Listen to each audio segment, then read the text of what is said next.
Right. Let's make sure. All right. Let's make sure we're live.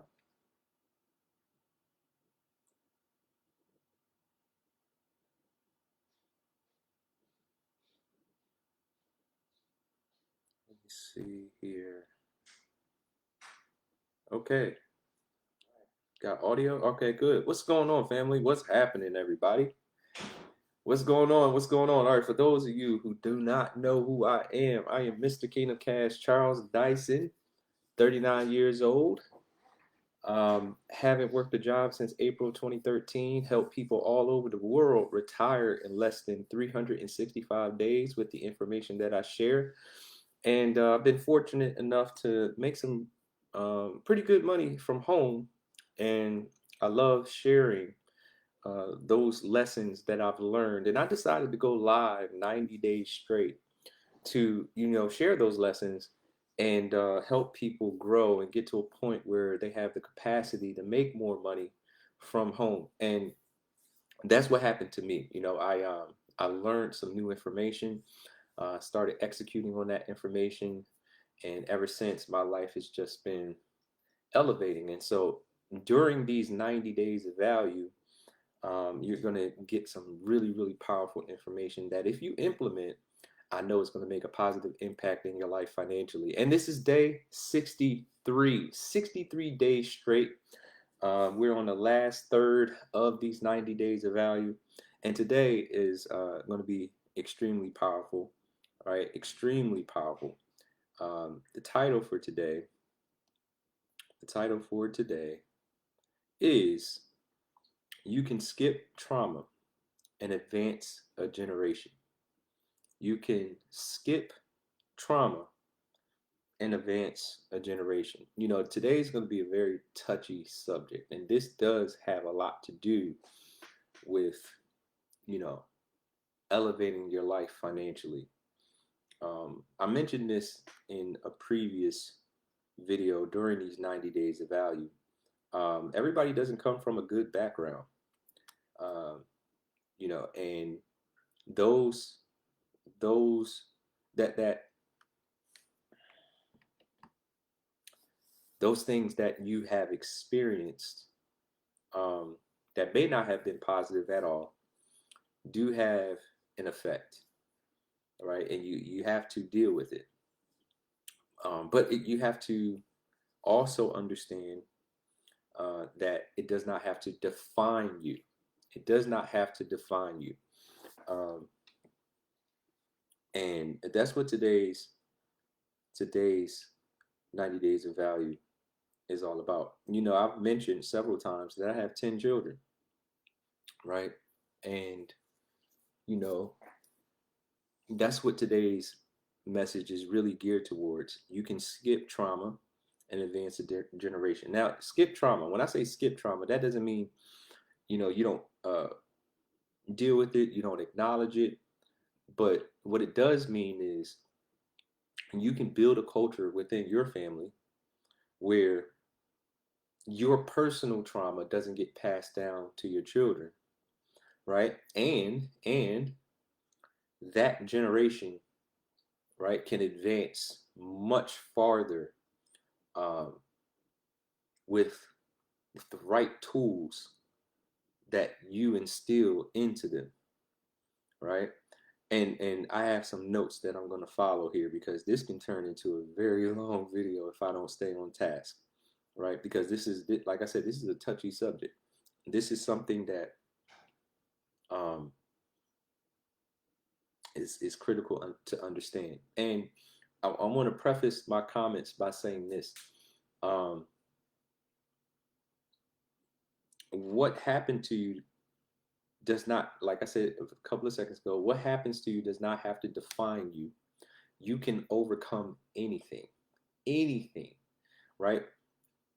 Anything. And proper perspective is very important. What happened to you is not to be minimized, but it's also not to be made a giant, a mountain, right?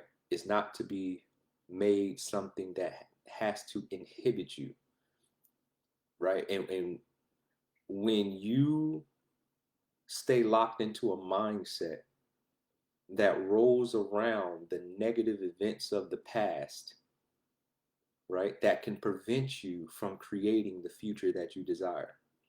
The past, the correct viewpoint of the past should be things that you learn from, right? Things that you learn from to do better in your present and build a better future. The inheritance of a healthy family is just as important as the inheritance of money while building a legacy. The inheritance of a month, the inheritance of a healthy family is just as important as the inheritance of money while building a legacy. Passing down the correct values, passing down uh, the correct lessons. Storytelling is so important, uh, so they can get proper perspective and learn from elders and past events and past things that took place, to give them the proper perspective to, one, believe in themselves, and two, to take the information that you're giving them and go run with it, and really elevate the family, elevate the legacy. um, this is how you advance a generation, because the Vanderbilts were one at one time the richest family on the planet. Before the Rockefellers, the Vanderbilts had amassed great wealth, but their wealth only lasted 2 generations. Meanwhile, the Rockefellers, right, became the richest family on the planet, right? Rockefeller became the first recorded billionaire um, in modern history. Of course, Mansa Musa was the richest person who ever lived, right? So we're not going to act like he didn't exist. Yes, he was the richest person who ever existed on the planet. If you don't know who Mansa Musa is, you should probably go research that. But in modern history, um, and by modern, I mean middle 1800s into the 1900s into present day, David Rockefeller is listed as the first um, billionaire in modern history, right? But the point is this: their family wealth is now on the eighth, moving into the ninth generation, or excuse me, the seventh, moving into the eighth generation of wealth, right? So, what's the difference between the Rockefellers and the Vanderbilts, right? The difference is the characteristics that were passed down, the family principles and foundational principles that were passed down to the next generations, the organization of the family, right? The foundation of character and conduct that is passed down, how they treat each other, and in the way in which they operate their family was all planned out. The Vanderbilts did not have such organization. They did not have um, the business principles and the methods of operation that were passed down to the next generation. So proper planning is extremely important when it comes to building a legacy, when it comes to advancing a generation, right? And treatment of each other, how you handle each other is extremely important, right? It's extremely important. My children aren't even allowed. They not only are my children not allowed to fight, right?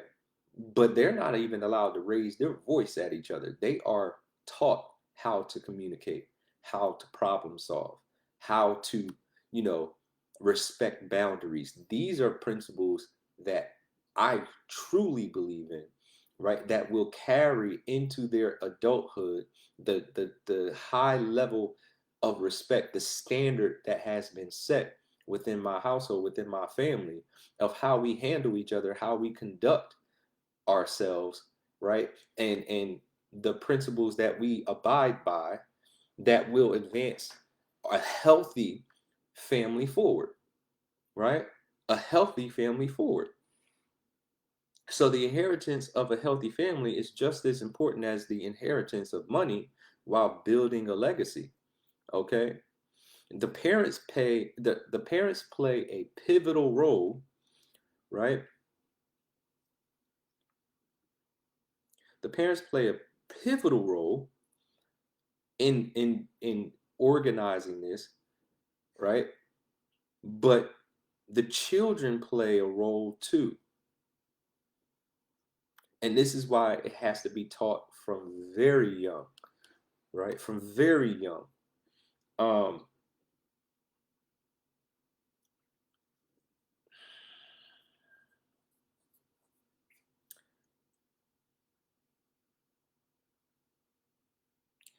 when it comes to past trauma, if you don't deal with it,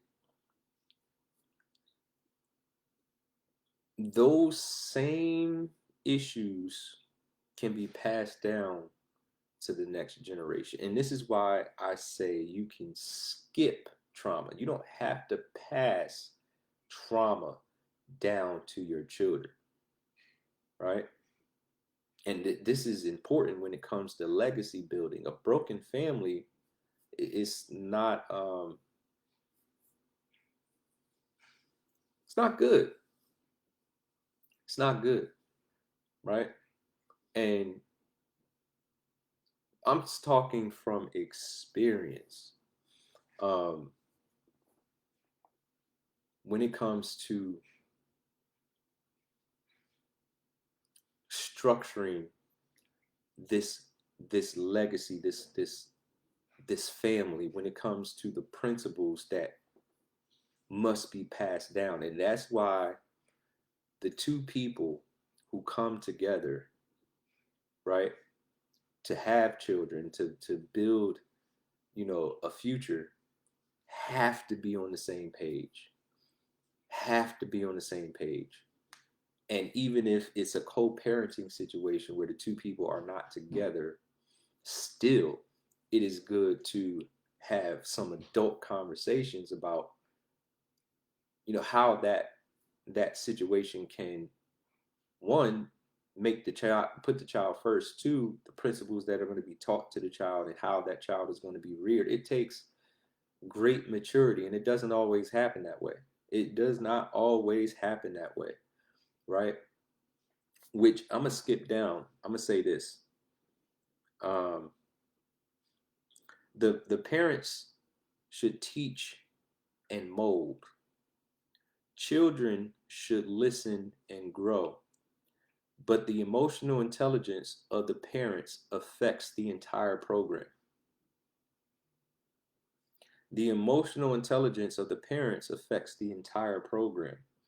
If you have one parent that's mentally mature and grown their mentality towards understanding how important this life is, and that the proper things be done and taught to this child so they can have the ability to raise up in adulthood and be productive.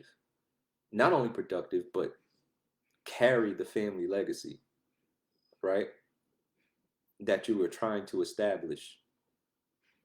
But the other parent is superficial. The other parent is not thinking on this level. The other parent is not uh, mentally prepared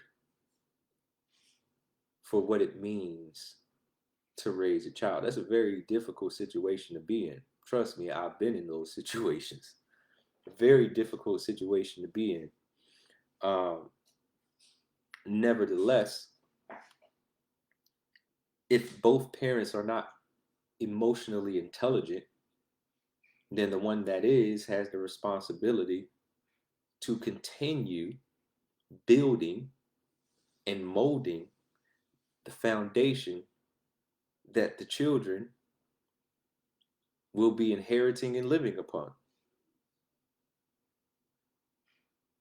But when it's done right and two people come together, right, and during this dating process, I really believe this, you have to have very in-depth, deep conversations about what it is that you are going to build together.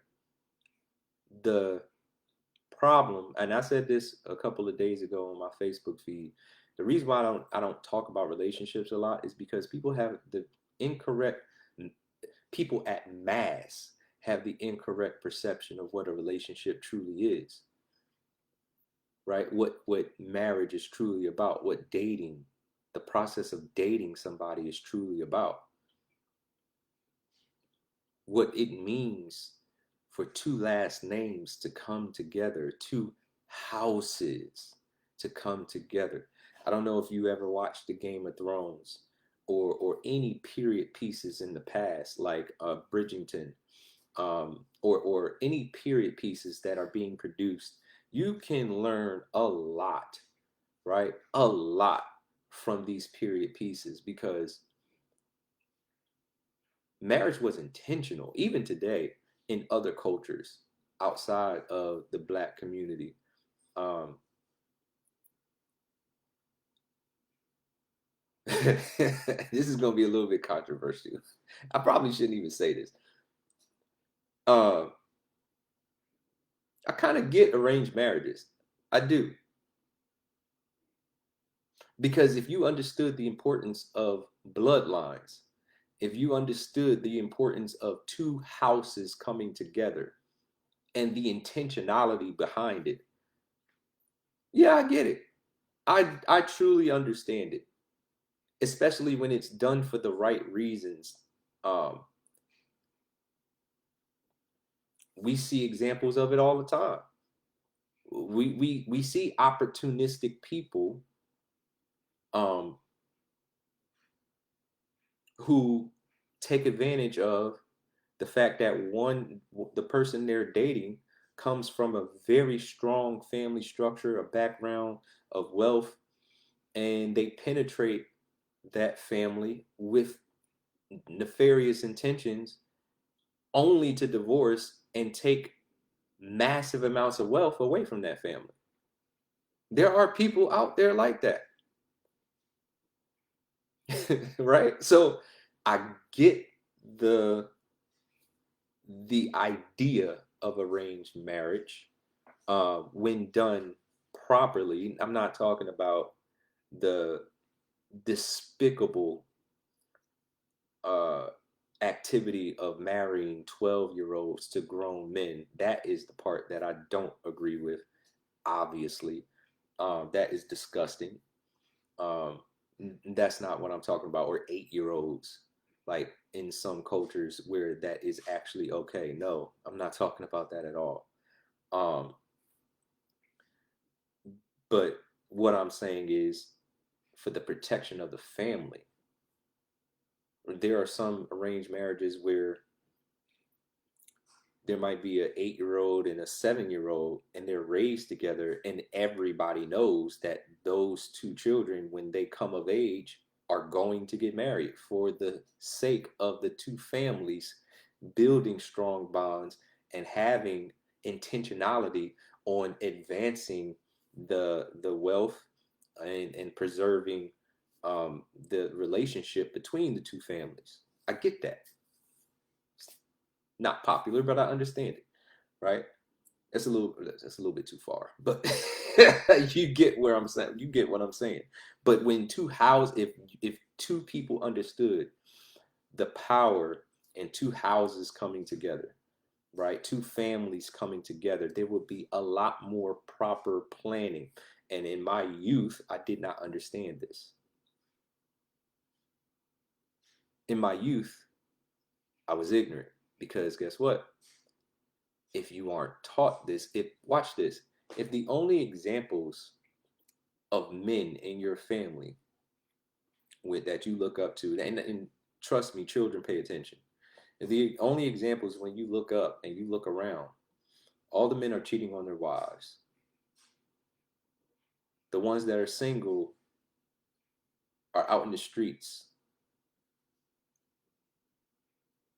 different women at every family event. Different women on his hip, every family event. And there is nobody to sit that young man down and set a proper example. What do you think is going to happen?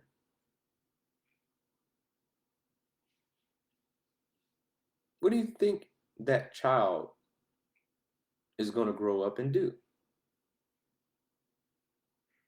This is why family structure is so important.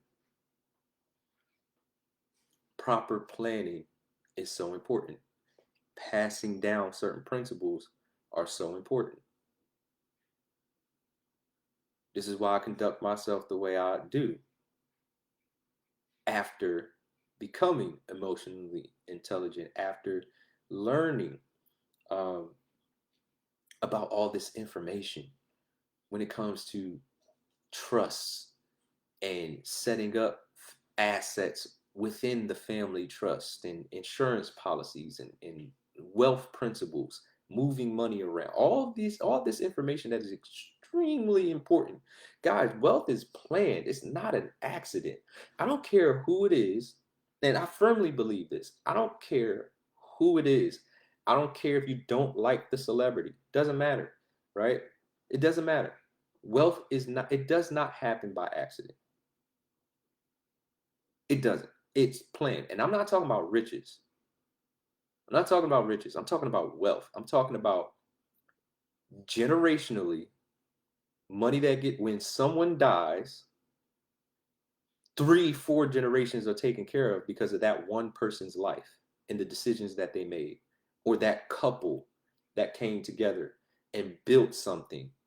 That's what I'm saying. During that dating phase, there needs to be a lot of discussions, deep discussions about, well, what are your principles when it comes to rearing children? Tell me some stuff like stories. Tell me stories about your upbringing, right? How's your family structure? What's the background? Like everything. Go deep. It's not just about going out and having fun. But then again, people don't date with purpose anymore.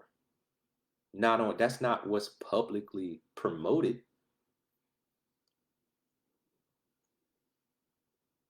That's what I'm saying. All this relationship stuff and podcasts and on social media. If you are looking for relationship advice on social media, you are sadly mistaken. You are. If you are going and looking at podcasts for relationship advice, you are so mind warped. What's popular is not always right. People don't date with purpose anymore. They don't consider these things anymore. And it's sad. Not on mass. I mean, of course, there's people out there who do, but not at mass. It's it should be purposeful. That I said this again on my social media feed. Um, People got more relationship goals than they do personal goals. Like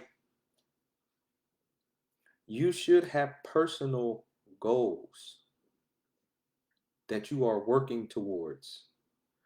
And when you happen to meet someone else that you are wanting to date and y'all get in a relationship together, that person should have their own goals too. Things that they watch this, things they have achieved and they are going to the next level. Things that they started here and they're doing this. I mean, that's baseline. That should be happening. Baseline.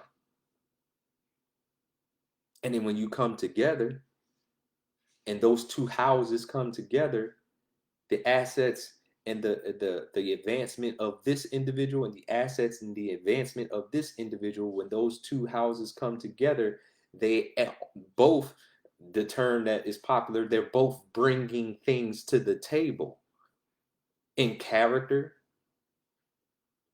in conduct,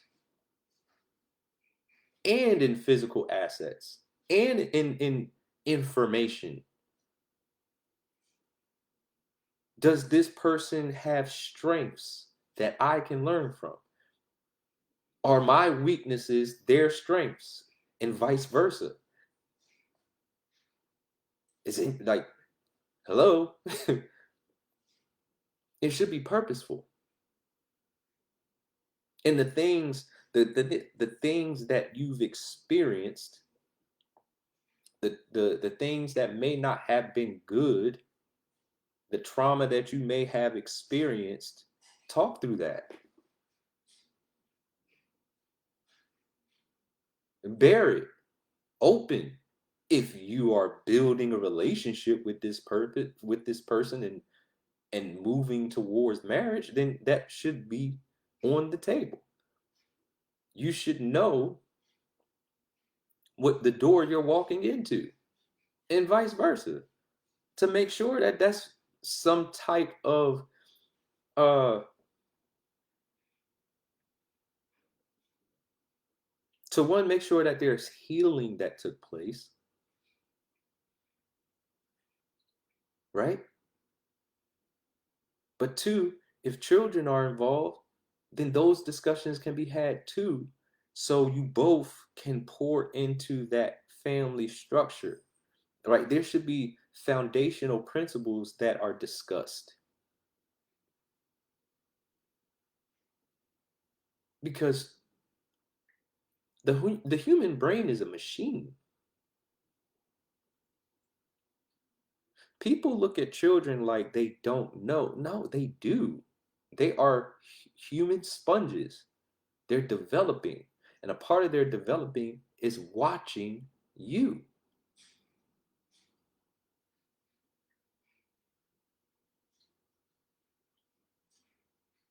This is so important.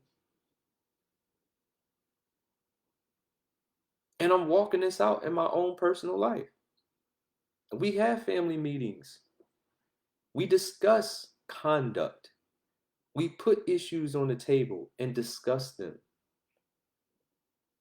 We plan where our family is going and where we're heading, and the information is passed to my children as soon as possible. My kids don't have a choice. They are learning how to trade. Have to. That's a foundational principle financially for my family. Have to. So the information that it took me 39 years to get, I'm giving to my children at 12, 13, 14. So the family foundation is secure. The information that we are using and executing on is passed down to them at an early age. Real estate, it's being taught to them at a young age. It's imperative. Investing as a family principle.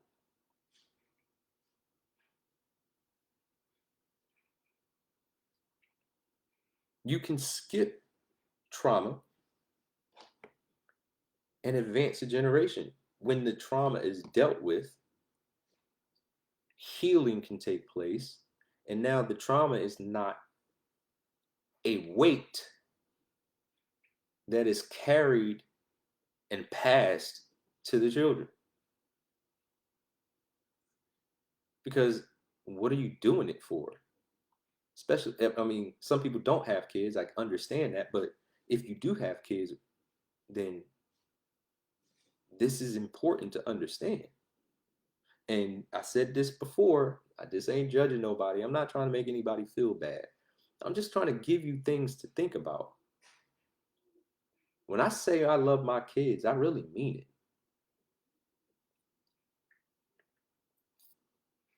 When I said I love my kids, I love them enough to change and do better. When I was working those 70, 80 hours a week, first of all, one of my principles is when I have a child, it's important they don't go to daycare. Period. No, none of my children have ever been to daycare except my first one, my first daughter. The rest of my, I had the conversation. Hey, listen, nah, I will take on second, third jobs to prevent my significant other from working to be with my kids.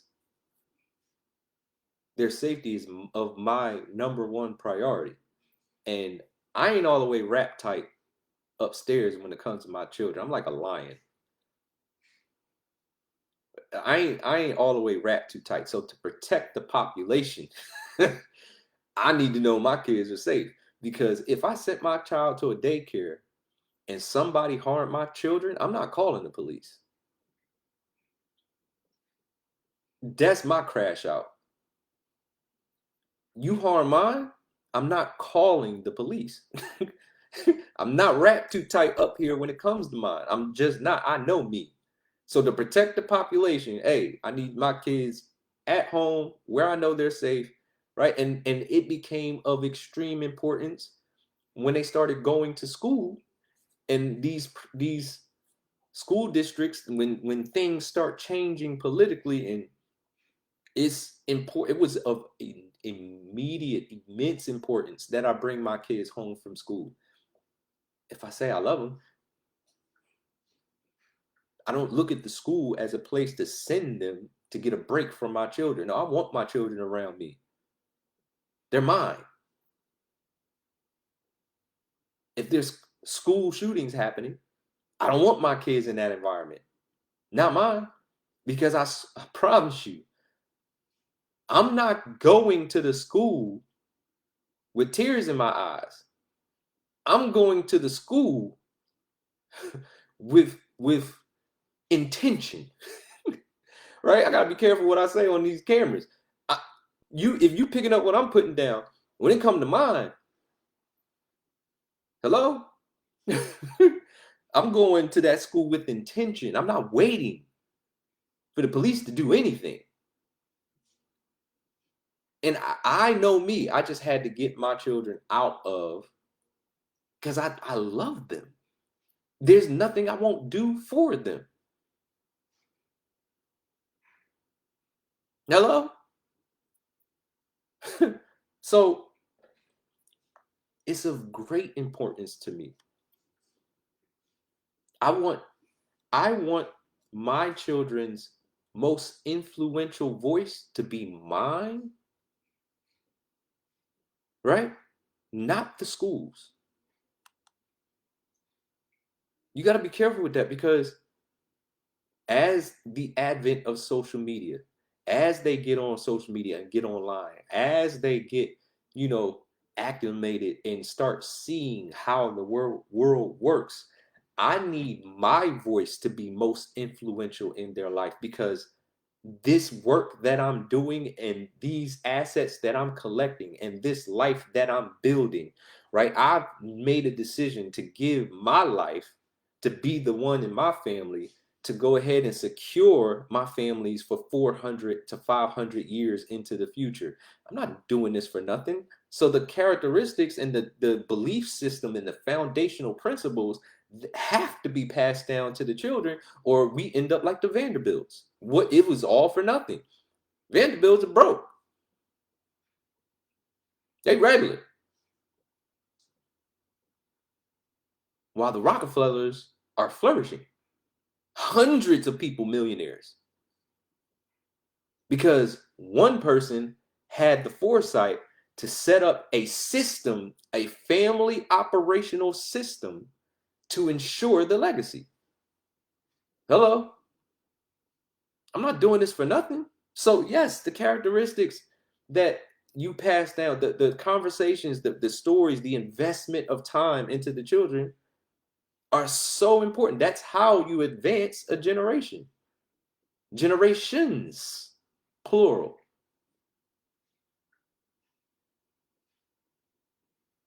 I'm gonna skip down, because shouldn't life be fun?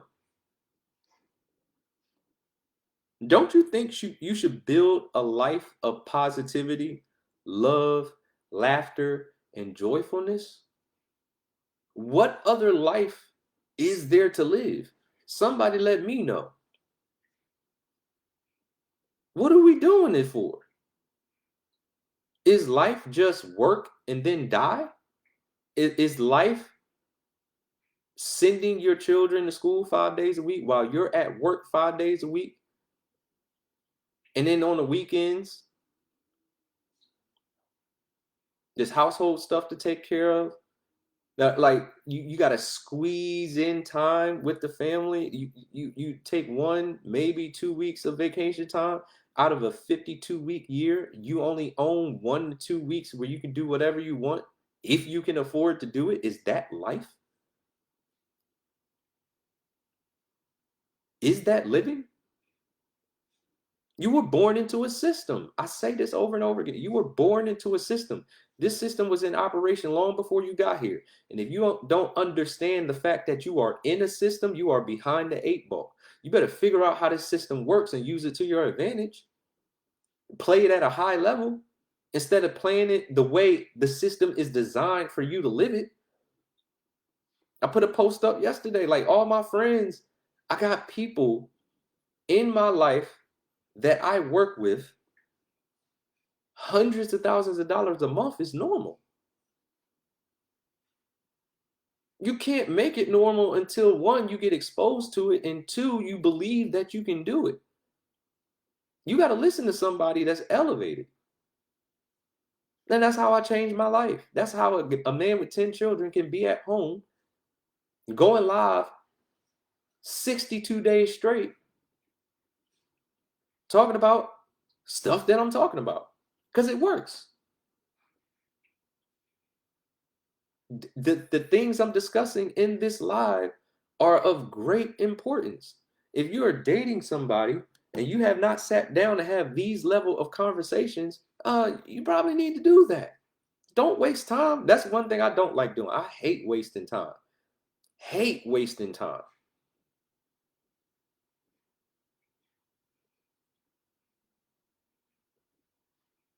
I can't stand it.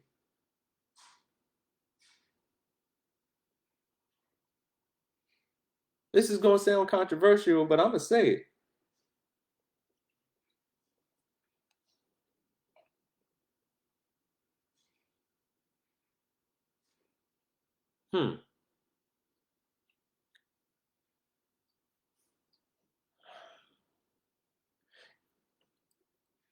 If I were wiser with more information, I wish I got divorced sooner.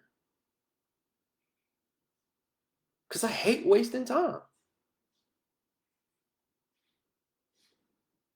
I wish. And come on, Christian people, please don't come over here throwing stones. Please don't. Your life ain't perfect. Give people grace. Stop acting like, oh, it's the end of the world if somebody get a divorce. No, it's not. People make mistakes. And once you realize it's a mistake, get out. Stop.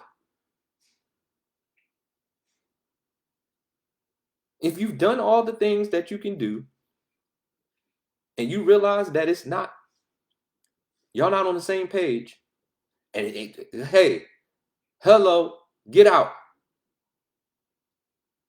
That's why, Charles, you speak so well. You should have been a pastor. No, I shouldn't have.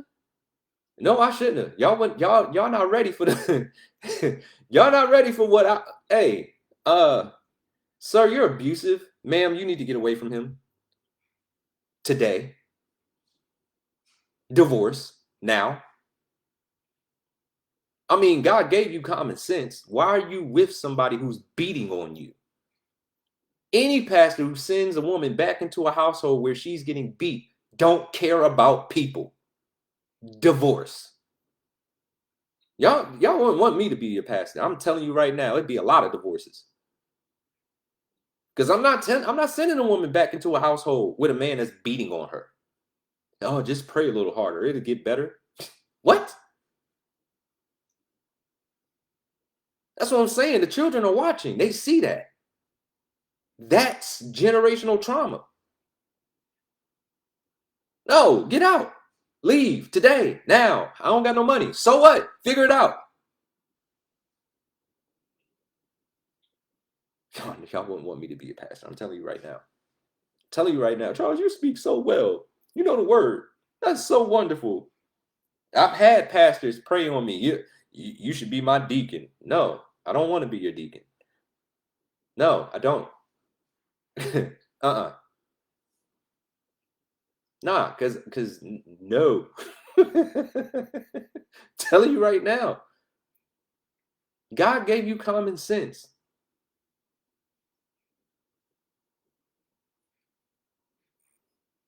God gave you common sense. Like I said, if I were wiser and smarter, I would have recognized that the partner I chose was not for my best interest. So instead of 9 years, could have only been 2.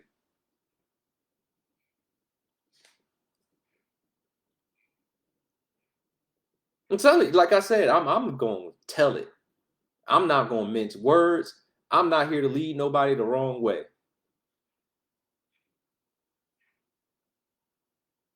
But if you did everything you can and your common sense is kicking in, hey, listen to that voice.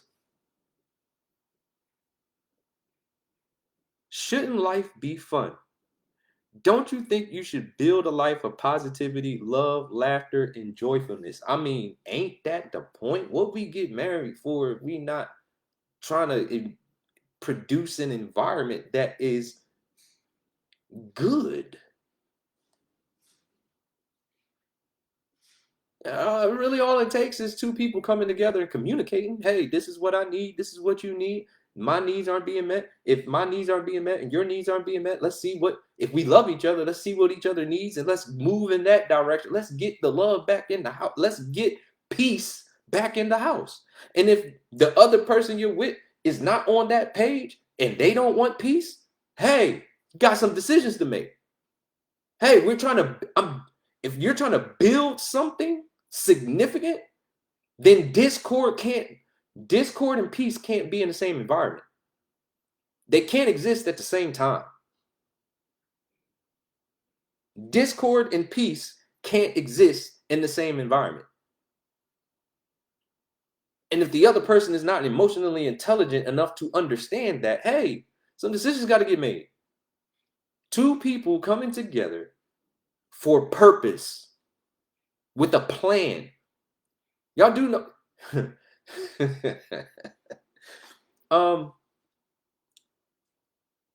Marriage is a contract. You do know that, right? It's spiritual, but it's a physical, literally a physical contract between you, the person you're marrying, and the government. What do contracts have? Bylaws. Contracts have, what happens after the contract is like. Think about a real estate deal. There's a party, there's another party, there's an asset, okay, and those 2 parties come together. The contract outlines the deal and how it's going to go. The 2 people agree, and then they execute on the transition of the asset. Well, the marriage is the same thing. There's an individual, there's another individual, right? And love, love is a part of the deal, right? But there should be 2 people that sit down and say, hey, this is how we envision our marriage going. These are the goals that we are setting. This is the direction we're going to move our family in. This is how we will handle ourselves in our conduct. And as we grow together, we're going to grow together. We're going to grow together. We're gonna set up some foundational principles about how we will conduct each other when children are involved, how we will conduct our children, where are we gonna live, what are we focused on, what assets are we bringing to the table together, what assets are we gonna build together. I mean, you should be talking about this and ironing it out. It's a contract. What's so hard to understand about that?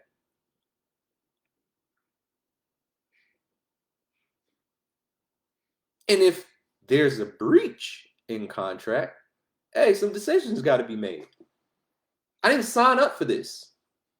If the person y'all agreed and y'all came together, and then 5, 8, 7, Years down the line, who are you? Didn't sign up for this. Hey, we need to get back to what we agreed to.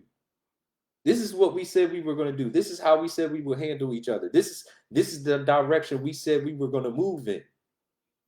You moving kind of funny. We got to get back on track. And if this is not what you want to do anymore, you need to make it clear. Because, hey, I didn't sign up for the way you're behaving and treating me and handling me right now, or the way you are handling our children, or how you are conducting yourself. There's a respect factor, a loyalty factor that is ironclad and must not be broken in order for two people to come together and actually happily ever after forever. Common sense, right? Common sense. We can skip the trauma. We can skip it. We don't have to bring the baggage from what happened to us into the marriage. We don't have to bring the negativity and pass that down to the children. Hey, let's do better. Let's build something or continue to build something. Because, like I said, you need to be in motion. She needs to be in motion.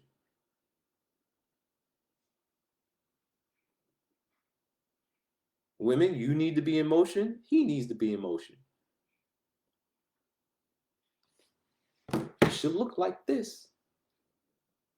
When you're having these discussions, it should look like this. Hey, ma'am, it's not just about love. You haven't figured that out yet? I got 8 girls. You think I'm not having these conversations with my girls? No. You don't have to go to a man for nothing. You gonna have. Because your daddy's gonna make sure that you are equipped. And the man that comes into your life, he gonna have to have something going on. He gonna have to have some motion because you can do that for yourself. I don't need you. Hey, I got this going on. I got these assets. My daddy taught me. Right? But the sons, hey, we build. And when you want to actually ask for a woman's hand in marriage, hey, have something going on. Don't come into a woman's life and bring her down. Advance her. And she should be advancing herself. So you have things that you can bring to the table. She has things she can bring to the table. And when y'all come together, y'all got a bigger table. The foundation is already laid, it's set. There's a strong there's a strong foundation. Think I'm not equipping my daughters and my sons? You are the example. You can skip the trauma. Let's advance the generations.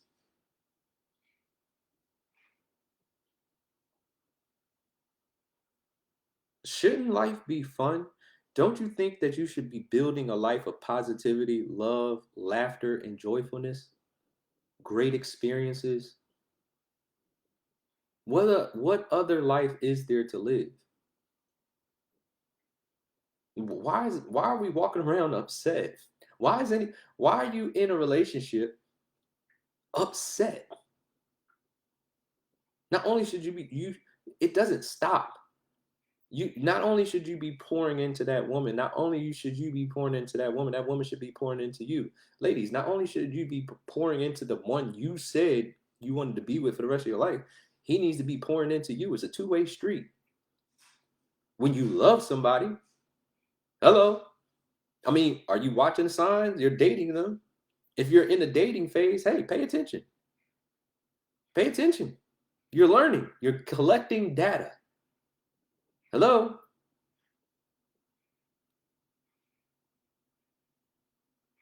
Hello?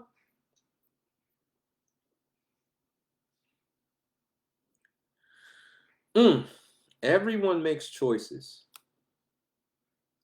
This one. Mm. Everyone makes choices.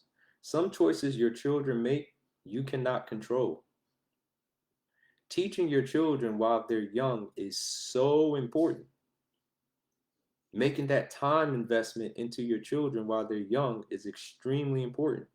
And if you're in a position where your children are going to daycare or going to school, understand that as they get older, their influences outside of you can become more dominant and influential than you.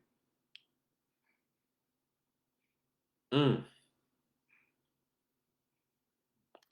I'm telling you, I'm telling you, hey, you think making a lot of money is a choice. You think you have a choice whether you commit and grow or not. Let me help you understand something. If you got kids and they're going to school and they're on social media and that time is not being invested into them by you as the parent, they as they get older, they will have other influences outside of you.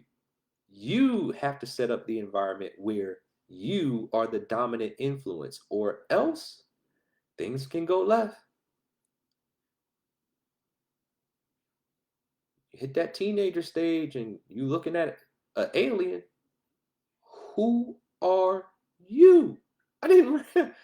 Who are you? And this is why when you're in a relationship, y'all got to be on the same page about rearing children, about raising children. And the foundational principles, the character principles, the things that you are going to instill into these humans that get older, hey, after they're developed. The relationship changes. The relationship changes from you as the parent giving instructions and them following instructions to they get older and become adults and now they don't have to listen to you anymore. They have choices at that point. And guess what? If you did not instill the right things into them, then you might not like the choices that they make, and there's nothing you can do about it. The relationship changes. So when you have the dominant influence during those developmental years and you're instilling the right principles, you're spending time with them, you're actually raising them. When they get older, they have a level of respect for the things that you taught them, and they will consider your opinion when they have choices that they can make.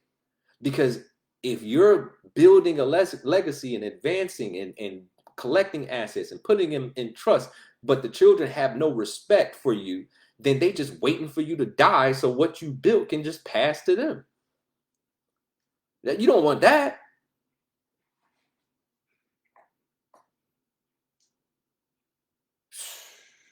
All right, let me wrap this up. Let me wrap this up. There are 10 family principles that I operate by in my family, and I'm sharing with you. Number one is love. We have an environment of love, of peace. We love each other, and we don't just say it, we show it. That's important to us. That we don't just say it, we show it. We hug, we show affection. I tell my children I love them. They need to hear it from me. I don't want them wondering, getting older and wondering, does my daddy love me? No, I need you to know your daddy loves you. Everything I do is for you. My very existence is for you. Number two, accountability. We're going to be accountable to each other. No, you will not handle each other negatively. No, you will not dismiss each other without understanding each other. No, we're going to hold each other accountable to the actions that we take. So we're going to handle each other well. Number three, we are going to show support for each other. We're going to support each other, right? Because that's what family do. And if you say you love me, support me. You never go through anything in life alone. You have a strong foundational family that you can always depend on. Because who wants to walk through life alone? Four, positivity, right?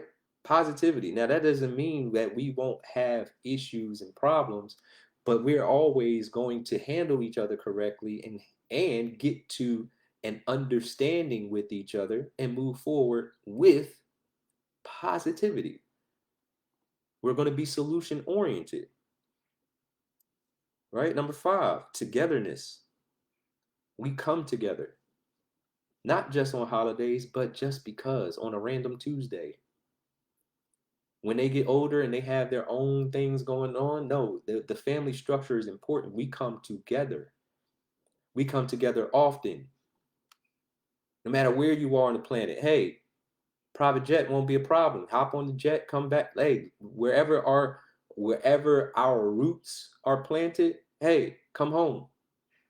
I haven't seen you in a while. You need to come see. I need to see you. Or I'm flying out there. Listen, we stick together. Number six, time investment. We are making investments of time into each other. You will be a great aunt to your nieces and nephews. You will be a great uncle to your nieces and nephews. You will show up. When a child is born, that child will be showered with love. We invest time into each other. It's important. It's a family principle. Number seven, loyalty. Your loyalty is to your house first. And when you choose a spouse, that loyalty will need to be displayed by them, right? I will give you away when you're ready to get married, but he will have to show and prove that he is ready to handle what is very valuable to me. That it's not just walking them down the aisle, y'all. It's not, hey, I'm giving my daughter into your possession. You better take care of her, or you're gonna have to deal with me. Loyalty is going to have to be an extremely important principle if I'm gonna give what's valuable to me to you.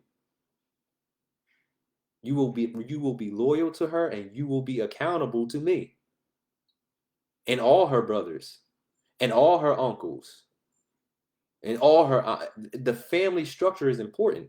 I need to know you have an important family structure because I need them to have the same mentality. Hello, background is important.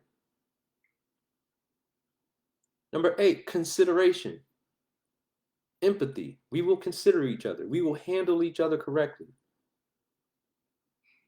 We have the ability to put ourselves in someone else's shoes, so we are conducting ourselves in a manner that is conducive for the family. Consideration is important. Number nine, respect. Goes without saying. We will respect each other. Disrespect will not be tolerated. Even when you're angry, you can actually handle yourself and conduct yourself in a positive way. And the final one, order. We do things in order. There is a hierarchy. That hierarchy will be respected, right? I don't rule over you, right? But I've invested the time into you so you understand that your daddy has your best interest at heart. Your mama has your best interest at heart. And I'm going to give you the leeway in your adult years to make decisions for yourself. I'll always support you. But the wisdom that we have, we're investing it into you, and we're only going to give you advice that's going to move your life forward. Things are done in order in my household. Ladies and gentlemen, you can skip trauma and advance a generation. And when we have this discussion about advancing a generation, what I've outlined in this video is exactly what I mean. Ladies and gentlemen, like I said, this is going to be a delicate topic. But if you have listened to this and you don't know what to do when it comes to your finances and making money and setting it up correctly, if you're watching this on YouTube, check the description box of this video. Get in touch with me. I will show you what I'm doing to be able to have the free time and the ability to rear my family the way that I do, and to set up income streams, right, that are making me money 24 hours a day, 7 days a week, 365 days a year. I got something for everybody. Doesn't matter where you are on the planet, I can help you. Same thing on Facebook. If you heard this and it made a significant impact in your life and you want help when it comes to setting up strong streams of income, right? And really starting to organize yourself and take control of your time, type in the comment section, Charles, I want to have a conversation with you. I want to know what you're doing, and I will show you. Ladies and gentlemen, I tell people all the time, if I can help change your perspective, even if it's just a little bit, I can help you change your life. And I stand on that. All right. Listen, this has been day 63 in the books. Tomorrow is going to be even more powerful. Don't miss it. And if you missed the first 62 of these 90 days of value, hey, go back and watch them. I'm telling you, they're amazing. I'll see you tomorrow, same time. Peace.